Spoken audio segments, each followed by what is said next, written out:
উন্নত প্রযুক্তির যন্ত্রাংশের ব্যবহারের মধ্য দিয়ে অনেকটাই দ্রুত গতিতে এগিয়ে যাচ্ছে রংপুরের বদরগঞ্জের কৃষকরা।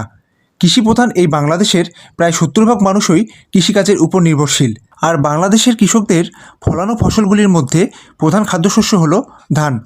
গ্রাম বাংলায় একটা সময় ধান কাটার উৎসব লক্ষ্য করা যেত, আর পাশাপাশি একটি জমি ধান কাটতে গেলে অনেক লোকের প্রয়োজন হতো। কিন্তু চাইনিজ প্রযুক্তি এমন একটি ধান কাটা যন্ত্র তৈরি করেছে যা দিয়ে 50 জনের কাজ একজন মানুষ সম্পূর্ণ করতে পারবে। উন্নত রাষ্ট্রগুলোতে অনেক আগে থেকেই এসব যন্ত্রাংশের ব্যবহার প্রচলিত হয়ে আসছিল। এখন বাংলাদেশের কৃষিক্ষেত্রে দ্রুত অগ্রসরের লক্ষ্যে এসব উন্নত যন্ত্রাংশের প্রচলন লক্ষ্য করা যাচ্ছে।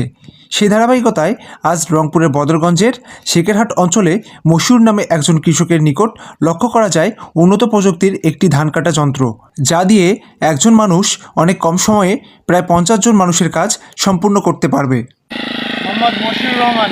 বাড়ি কোথায় আপনার? বদরগঞ্জ। এটা আমি মোবাইলের মাধ্যমেও দেখছি, আবার সরাসরি শোরুমে যাওয়া দেখছি। ভালো লাগতেছে। আচ্ছা, যারা নিজের জমি বর্গা কাটতে চান বা অন্যের জমি কাটতে চান, জি, জি। বাণিজ্যিকভাবে শুরু করতে চান, চিন্তা ভাবনা করেন, তাহলে আপনারা নিতে পারেন নিশ্চিন্তে।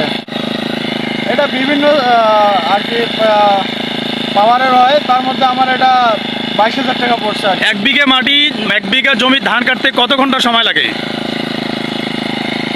তিন ঘন্টার মতো। 3 ঘন্টা লাগে। তো খরচ কি পরিমাণ হয়? 1 বিঘা জমি কাটতে আপনার পেট্রোল খরচ কতগুলো হয়? বিঘা জমি কাটতে খরচ হবে 200 থেকে 250 টাকা।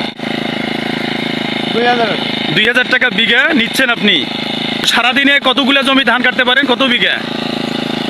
আপনার চালালে 1.5 থেকে 2 বিঘা। সারাদিনে 1.5-2 বিঘা কাটতে পারবেন?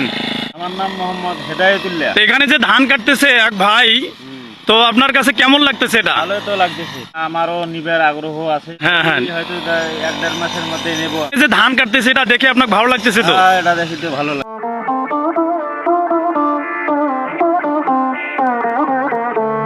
রিফায়েত ইশতিয়াক হৃদয়, সরেজমিন বার্তা, রংপুর।